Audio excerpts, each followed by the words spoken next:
So here's the thing about justice and terms like that. It's simply that how we define them simply cannot be understated. Having a common understanding of these terms is absolutely essential.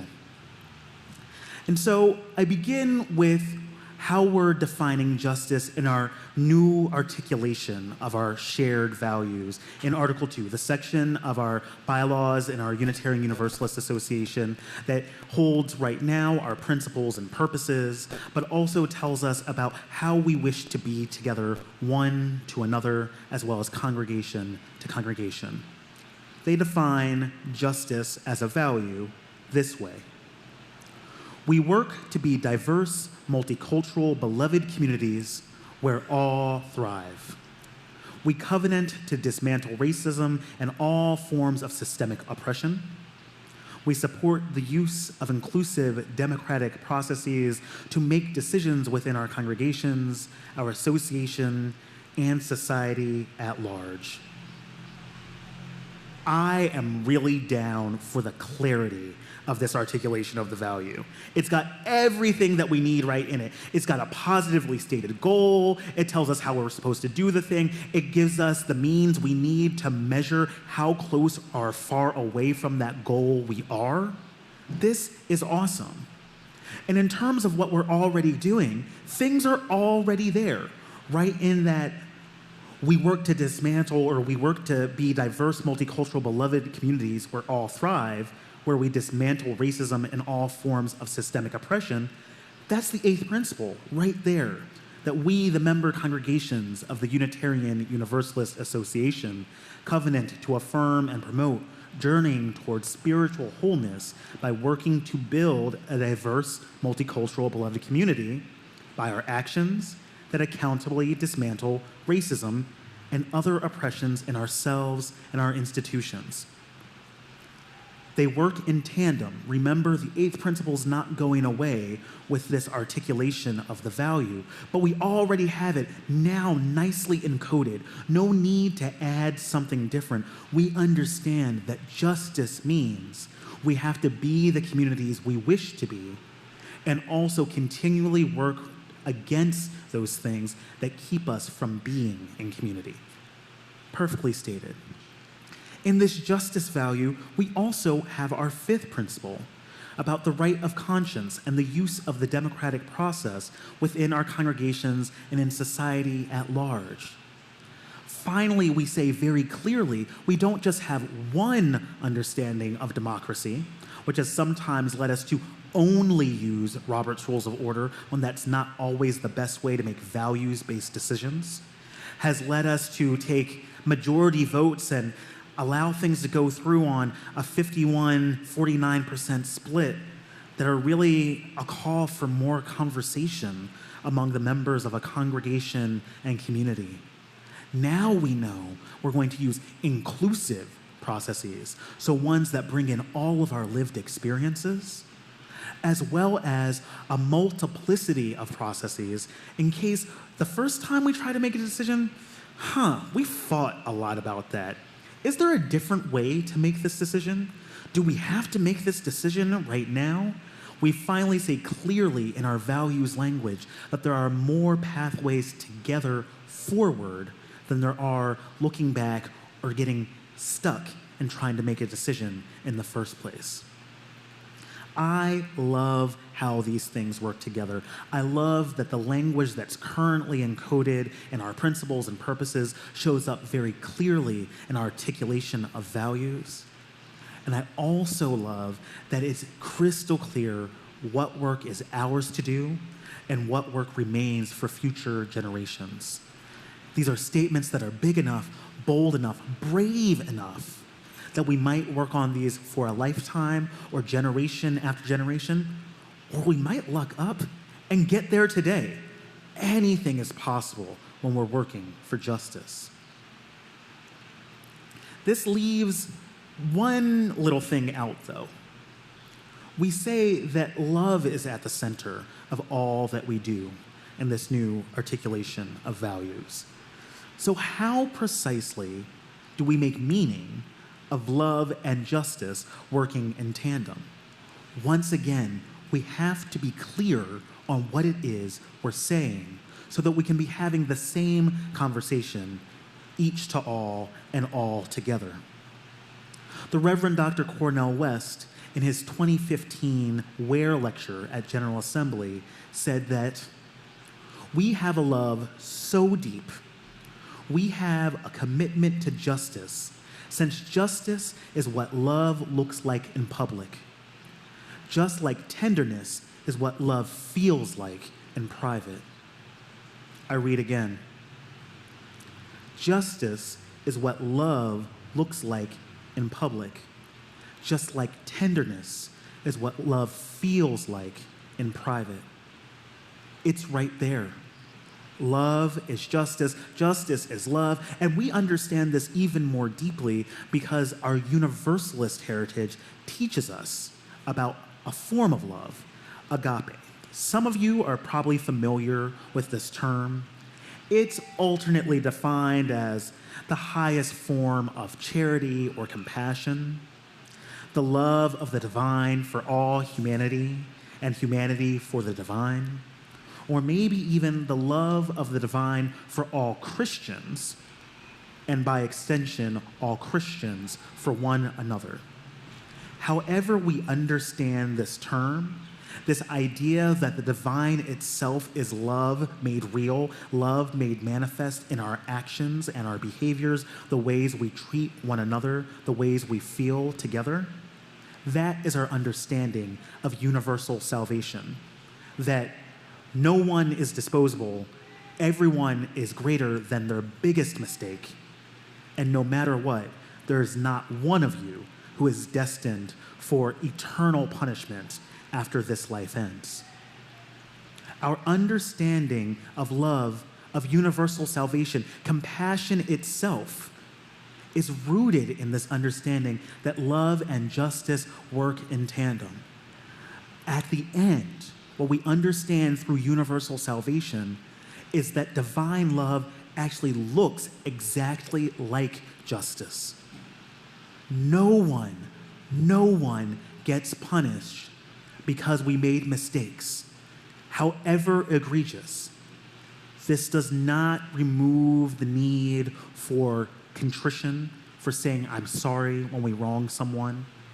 It does not remove the need to practice forgiveness when it is time to forgive. I'm not someone who's a big fan of easy forgiveness just because I know it can lighten the burdens that we all bear. Each and every one of us is our own judge as to when someone gets forgiveness from us and whether their actions and behaviors align well enough to make sure that it's true. This love, this justice, is so transcendent that the only way that we can actually understand it is love justice, justice love, or simply justice itself. Love and justice, compassion and justice, they are simply different faces of the divine that we call upon depending on what we need to do in the world, in a given time, in a given place, for a given situation, building community boldly together. This reminds me of the story that we heard a little bit earlier, right? When we listen to the monk's discernment, his understanding of justice is not just in the repair that actually has to happen, right? We did have to make the milkman whole again by actually restoring a jug to him. In this case, collecting the funds that were necessary to buy a new one. But his ultimate concern for justice was actually that everyone in the situation remained whole. No one necessarily at fault for what was clearly an accident. He thought and he thought and he thought, and the community participated in making a justice made manifest by the love offering of Gyatso. We know that in the end, we have more power to make justice together because we are able to experience and receive justice, and compassion, because our compassionate behavior allows us to think of ways that we can all be whole without punishment.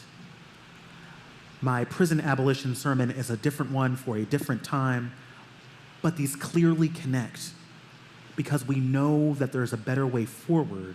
We know that there's a better way together. And so when we talk about boldly growing compassion, justice, and joy, I had to look into this because I was curious. We have a very clear statement from our articulation of values, but that mission statement that we have exists just as it is. Compassion, justice, and joy, understood. Everyone knows what we mean when we use those terms, right? I wasn't too clear myself, so I went on a quest. And I asked Beth, do you know the story of how we came to find our mission statement? Which sent Beth on a quest. And at Beth's quest, she discovered that after a process of lots and lots of Post-it notes, you love Post-it notes and brainstorms, I can see it now, we were trying to winnow down what it is that we needed, and Laurel's area said, compassion, justice, and joy.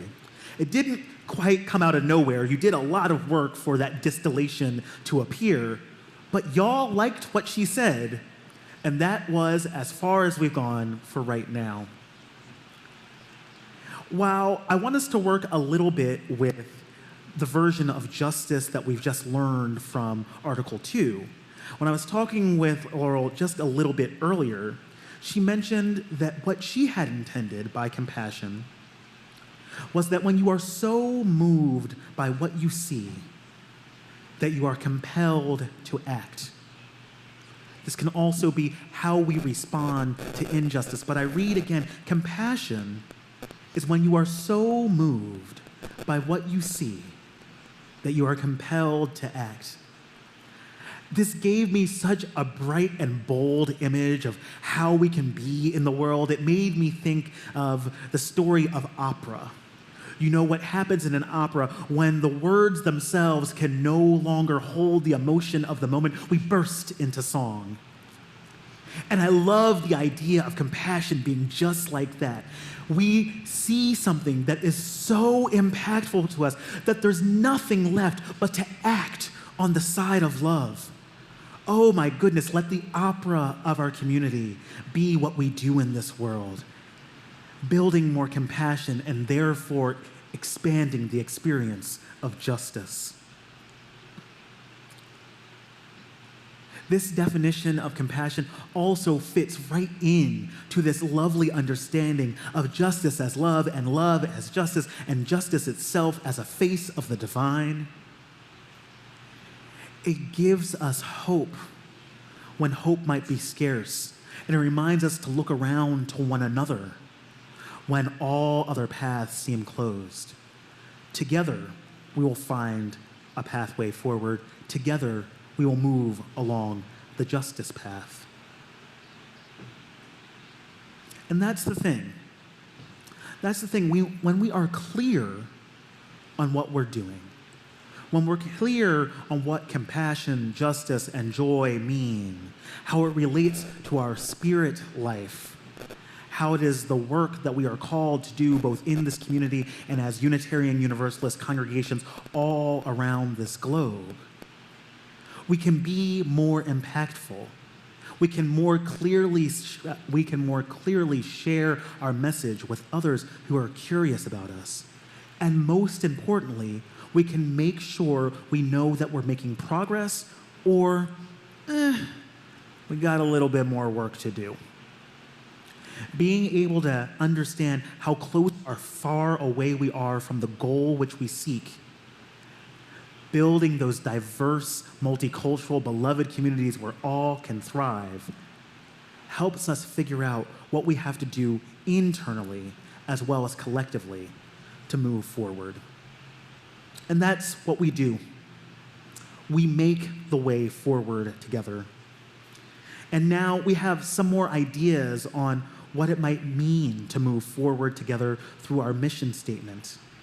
how we measure that progress towards these goals, the role our faith, our shared values play in all of this, as well as the process of expanding the experience of compassion, which we know moves us to justice.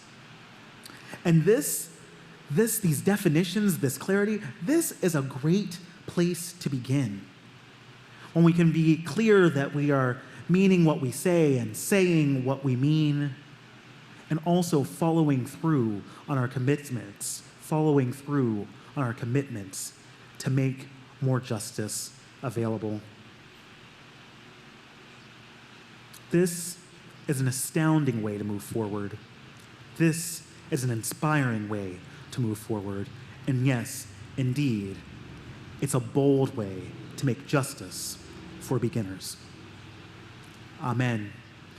Ashe, and blessed be.